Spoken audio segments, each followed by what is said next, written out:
And then I'm going to get into Bessemer, Alabama union talks and why I'm super fucking triggered by the New York Times Daily. Everybody's talking at me. Jesus Christ. Am I going to get DMC? La la la la la la la la la la la my man. Okay, come on, Vice. What the fuck is this, bro? They made a fucking movie out of this shit. It's rush hour at Penn Station, New York's busiest and least aesthetically appealing railway center. The trains I take pass through here, along with the trains of 500,000 others every day, which is connected to New York and the rest of the Northeast by one little tunnel built in 1910 in drastic need of repair, just like the rest of America's infrastructure. Amtrak's North River Tunnel has 2 tracks, the only rail lines under the Hudson connecting New York City to the rest of the country. This bottleneck gets even worse at winter when ice forms in cracks left by Hurricane Sandy and 100 years of general wear and tear, forcing Amtrak to periodically shut down the tunnels and defrost their catenary electrical lines. We're actually looking around the wire. Usually there's icicles. Once we see them, we stop and we knock it down.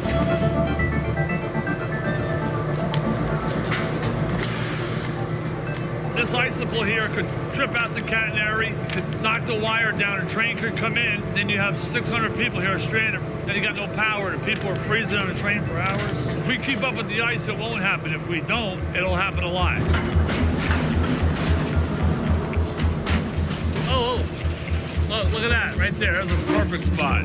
Why is all infrastructure centered around where New Yorkers can go? Are you fucking stupid? This is one element of infrastructure, but obviously Northeastern infrastructure is going to focus on fucking hubs where most people live. Like, I'm sorry that like your fucking Connecticut backyard is not getting as much play on an argument being made about infrastructure. Like, oh, I don't understand. Why aren't they talking about Maine? I'm so confused like right now. Hold on, guys. Careful. You all right? Everybody all right? That's what happens. What happens? An outage, right? Yeah. Call the PD right now. Hey, did you lose the south tube? No? Okay, we're almost done in here. A lot of ice. Ice scraping and other emergency maintenance keeps the North River Tunnel in service, at least for now. But it's a band-aid solution to the complete overhaul the tunnel needs to make it through its second century intact.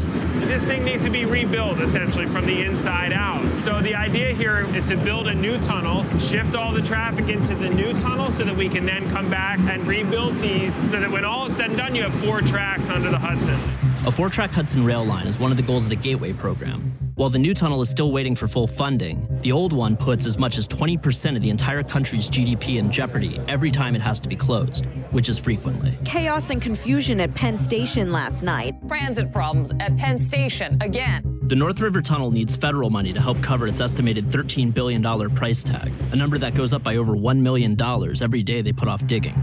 Fortunately, the guy we elected president made a big deal out of allocating big money to big infrastructure projects just like this one.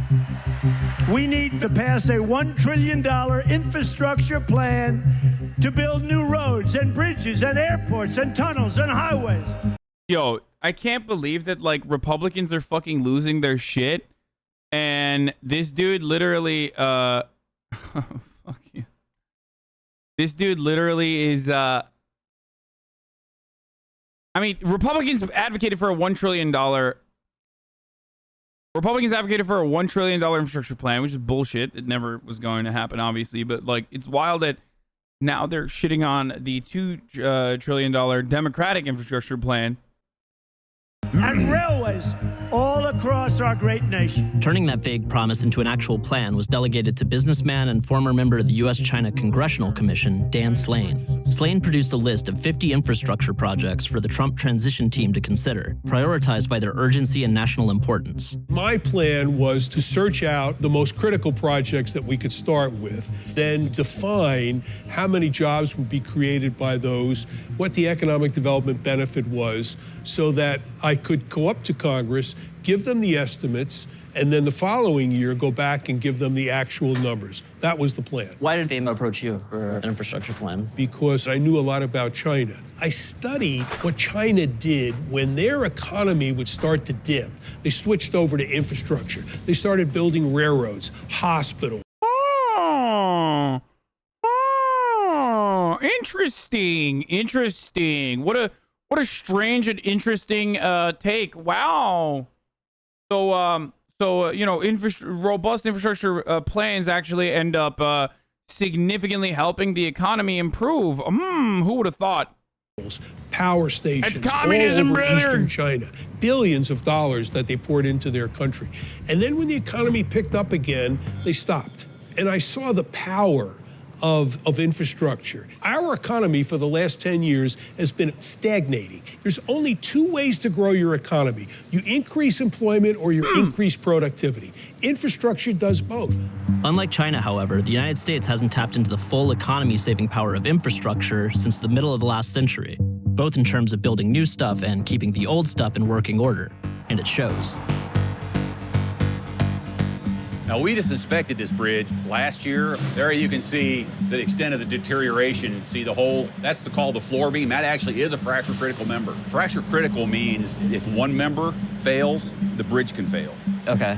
There's a hole on these, pretty much every floor beam all the way through here. So The dates on these, that's just when they were noticed, or that's how we keep track of it. Every time when we come back the next time, we'll look at that writing and decide whether or not that hole has actually grown or not.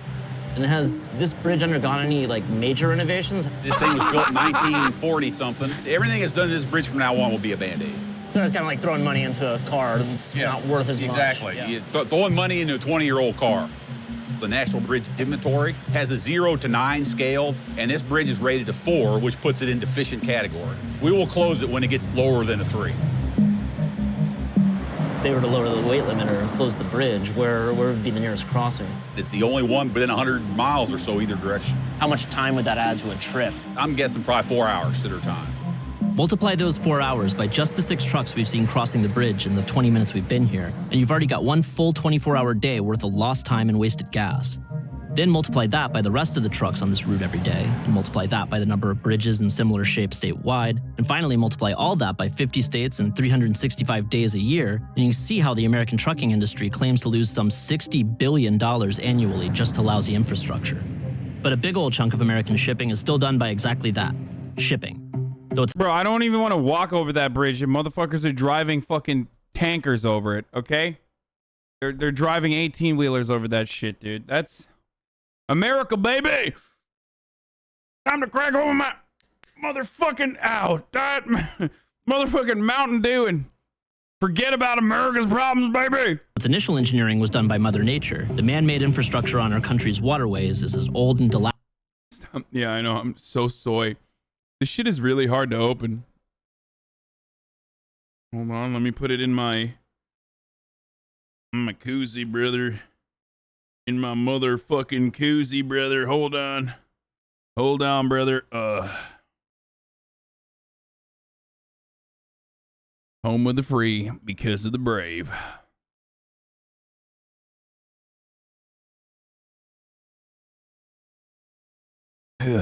Dilapidated as its terrestrial counterparts. Tastes The Army like Corps of America. Engineers operates a network of locks and dams that allow cargo boats, barges, and pleasure craft alike to navigate the country's rivers both upstream and downstream from one elevation to another. This is Locks and Dam 52 on the Ohio River. This is America's single busiest lock. And it's coming up on its 90th birthday. That's very old, and things do break and closures do happen. When they do, it costs our economy some $1 billion every year. How much of this job is just kind of like waiting around on something to happen? I don't know. Some of it's waiting. It's the Army. It's hurry up and wait, but the river dictates this job. We arrived at Locks and Dam 52, smack in the middle of another closure, which by this point has become routine. A leak in the busiest lock and dam on the Ohio River.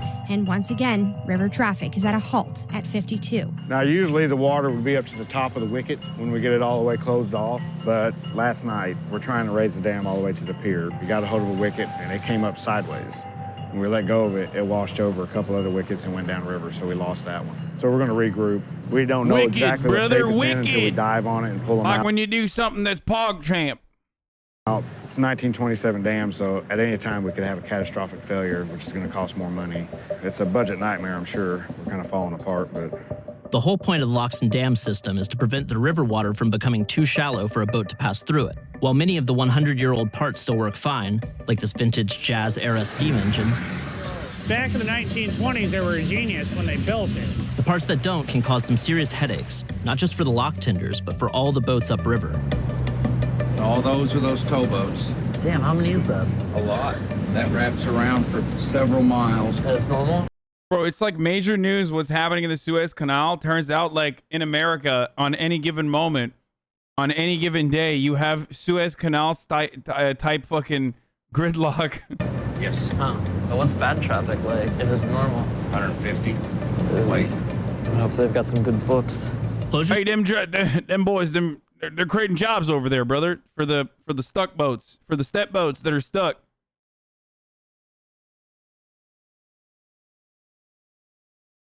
You know what I mean? Those are step boats, step brother boats.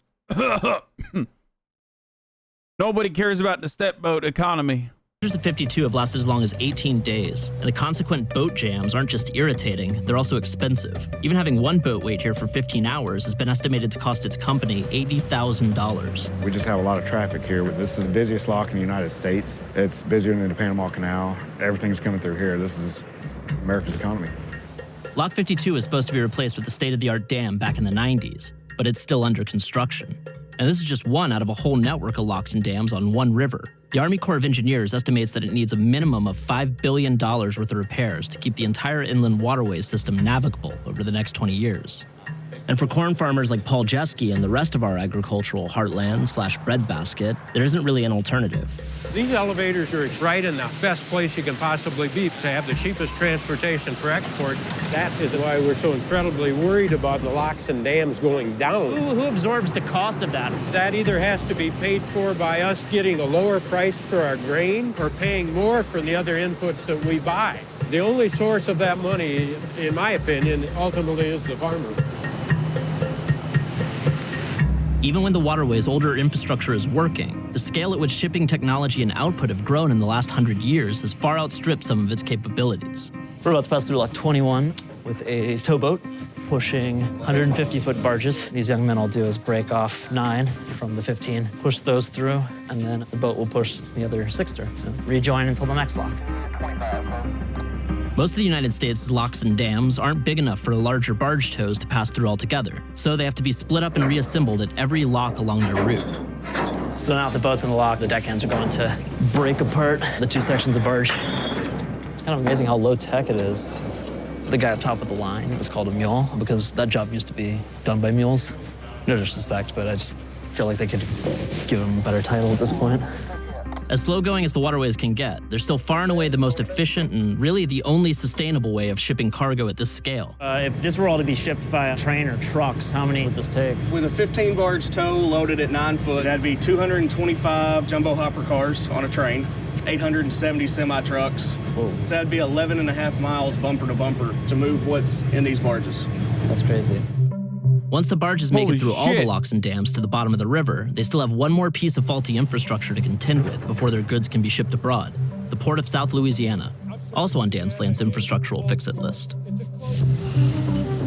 This is the major export port for the United States. When you think about 31 states, most of them are shipping grain and agriculture down here. I mean, it's unbelievable. It's also pretty nice of France to sell it to us for so cheap. Right.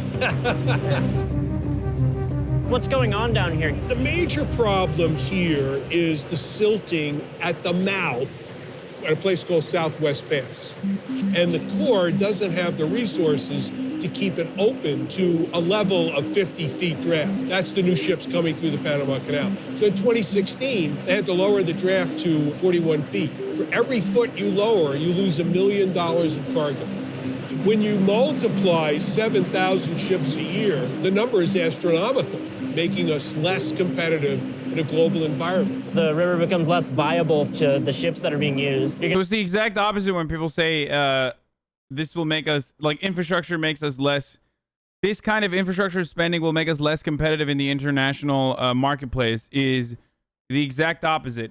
If you fix our dams, you are able to, for example, carry more weight on your cargo ships, which ultimately makes for more efficient transport, which literally will end up making you more competitive in the international marketplace.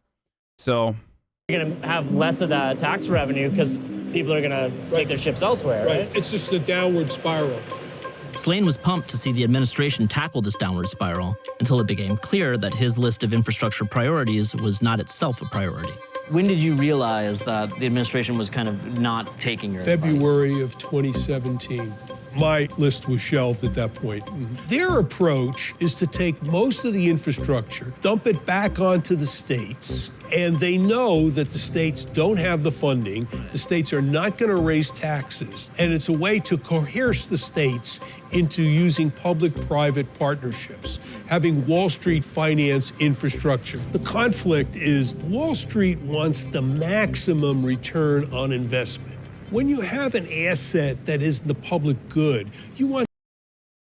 What he's describing is the same problem we run into with public education, the same problem we run into with the USPS, the same problem we run into with, and this might come as a shocker, Amtrak. The government is big. The government is inefficient, I guess. It's not cost efficient, but the government is a necessity. It's the same exact problem that you run into with healthcare as well. It's supposed to be costly because you're not doing it for cost efficiency. You're doing it because it's a necessity, okay? And ultimately, it yields significantly better returns for all workers, and ultimately, it yields significantly better returns on any sort of investment that you might make into the American economy as a corporation. But the minimum return on investment. So this is their plan, and it's going nowhere, and nothing will be built. Unfortunately, the Trump plan, as you have heard, is a sham. The president has said he wants to spend $200 billion. I'm not quite sure where those dollars are coming from. We're not going to be part of this budgetary flim-flam and pretend you can pay for roads and bridges just out of thin air. I could have started with infrastructure. I actually wanted to save the easy one for the one down the road. So we'll be having that done pretty quickly. Whether Trump intends to get to infrastructure quickly or down the road, or if these words are somehow supposed to mean the same thing, not having done it right out of the gate may have been a big oopsie. I tried to convince them to come out of the box on January 20th to do infrastructure. In my opinion, it is the single biggest mistake the president made. And I think if he had done that, he would have been invincible in November. We're going to get this infrastructure going. $1.5 trillion. Too much bureaucratic bullshit in a bloated government takes too long to do anything is such a fucking dumb take. Yeah, the government does have bloated parts, but it's mostly a fucking meme, okay?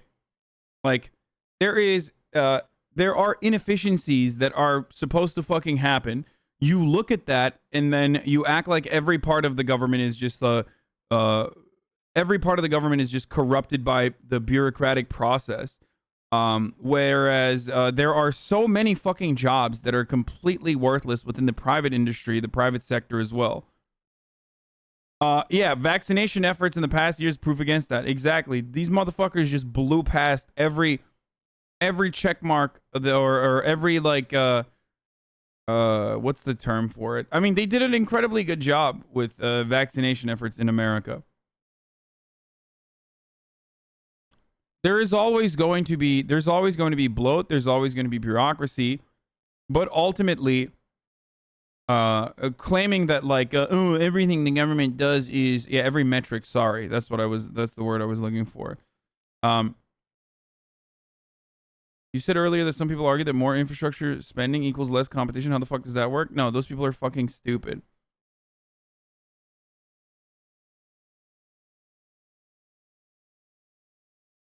Can you explain what you mean by some aspects of the government being bloated being useful? No, bloat is not useful. I'm saying that, of course, there's going to be bloat.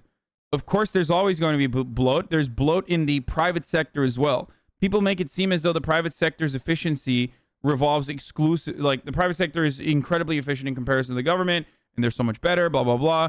And then they forget that monopolization efforts literally go against exactly what you're talking about. They fail to consider the lack of safety nets that very efficient companies like Amazon will subject their workers to because they can. And then beyond that, a lot of these white collar office jobs are not necessarily efficient. They're incredibly bloated too. You just fucking sit there and you watch me on twitch.tv because my boss makes $1 and you make a dime. That's why you watch the HasanAbi stream on company time. That's just how it is. Anyway, speaking of which, it is top of the hour every hour. It's time for a 60-second ad break, the first of the day, boys. I'm going to finish this video after this. But if you'd like to no longer see any ads, you can subscribe by purchasing a $5 subscription, support the channel that way, or you can subscribe for free. You could do it with an Amazon Prime by connecting your Amazon Prime account to your Twitch account. You get one free Prime subscription a month, and you will no longer see any of the ads. Here's the ad now. Here's the 1 minute ad now. Get those primers, boys. Investment in American infrastructure. We probably have to wait till after the election.